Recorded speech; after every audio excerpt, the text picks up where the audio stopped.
每個人都需要有一個人。創世記24章1至27節。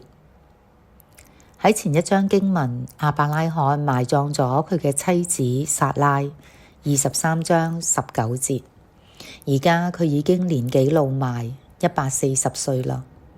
以撒出世嘅時候，佢100歲，21章5節。以撒40歲結婚嘅時候，亞伯拉罕140歲，25章20節。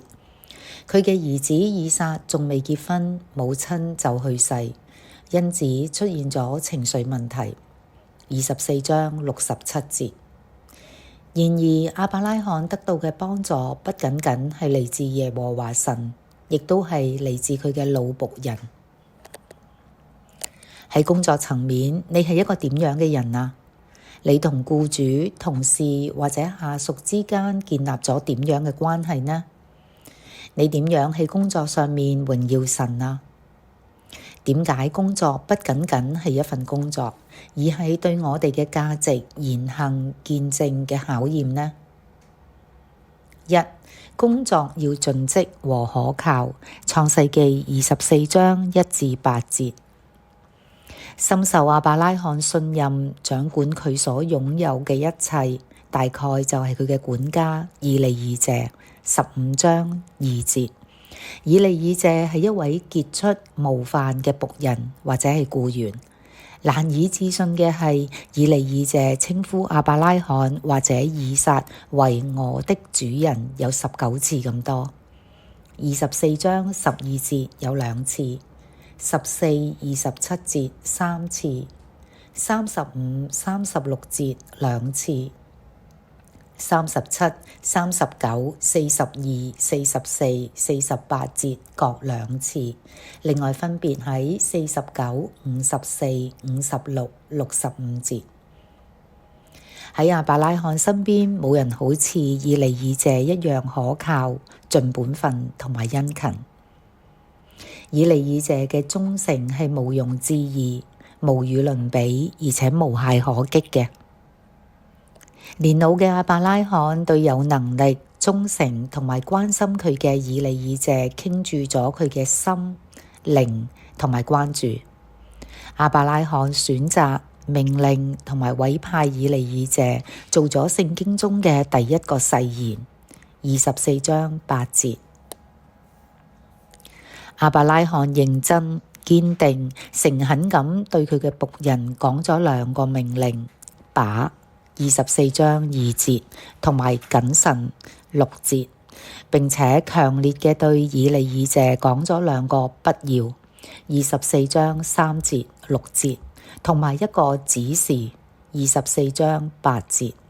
你不要為我兒子娶這迦南地中的女子為妻24章3節。你要謹慎，不要帶我的兒子回那裡去24章6節，同埋不可帶我的兒子回那裡去24章8節。亞伯拉罕嘅命令同關注對以利以謝嚟講，並唔係侮辱或者審判。忠心嘅僕人對佢虛弱嘅主人冇任何不尊重同埋漠視。對以利以謝嚟講，被委以重任、替少爺選親係一件自豪而唔係自憐嘅事情。2. 工作要殷勤和果斷。創世記24章9至14節。以利以謝無私、真誠、聰明，佢記低亞伯拉罕嘅命令、職責同埋選擇。24章5至6節，以防止錯誤、誤解或者誤判。呢次旅行有好多計劃、準備同埋人員要安排。喺旅途中，佢要管理10隻駱駝。24章10節，跟隨嘅人24章32節，同埋貨物都唔係容易嘅事。畢竟佢嘅主人而家年紀已經老邁，離開佢亦都太遠啦，而且同佢係好唔同，冇辦法幫到佢。1600公里嘅旅程，對呢位年紀老邁嘅族長嚟講，真係要命㗎。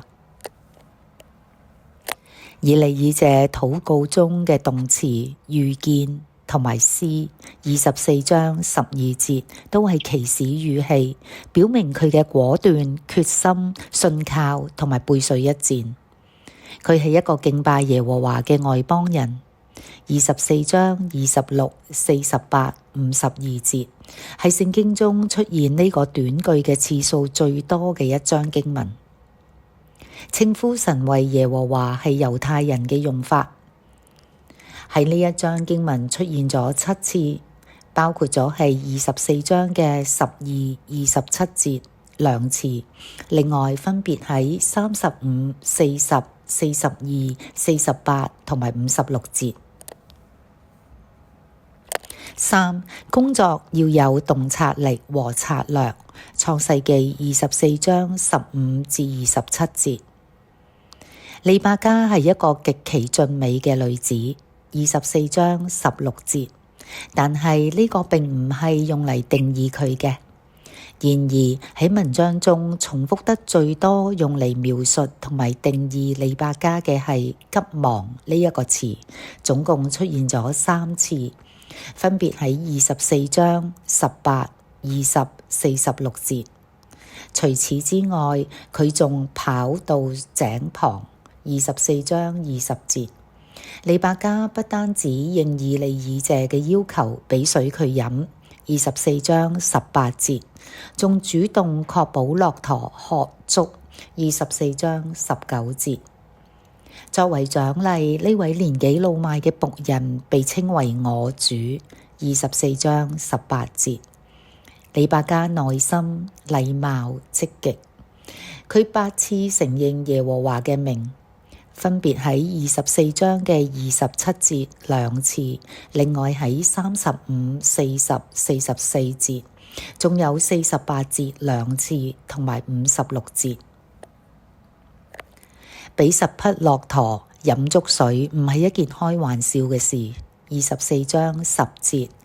喺呢一章經文提到打水呢個動詞8次，分別喺11、13、19節、20節2次，另外43、44、45節。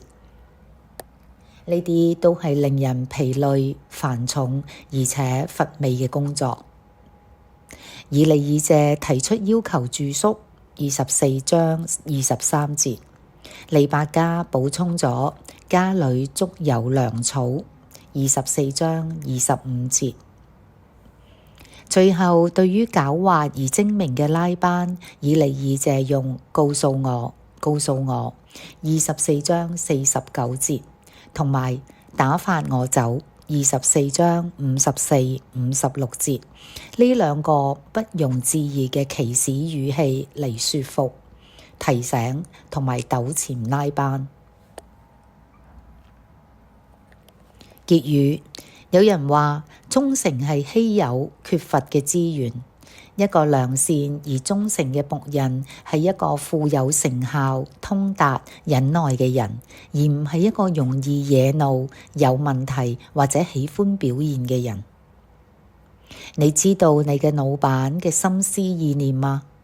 你同僱主嘅關係好嗎？你敬重佢嗎？佢嘅懼怕同埋不足係啲乜嘢呢？佢嘅夢想所喜悅嘅又係啲乜嘢呢？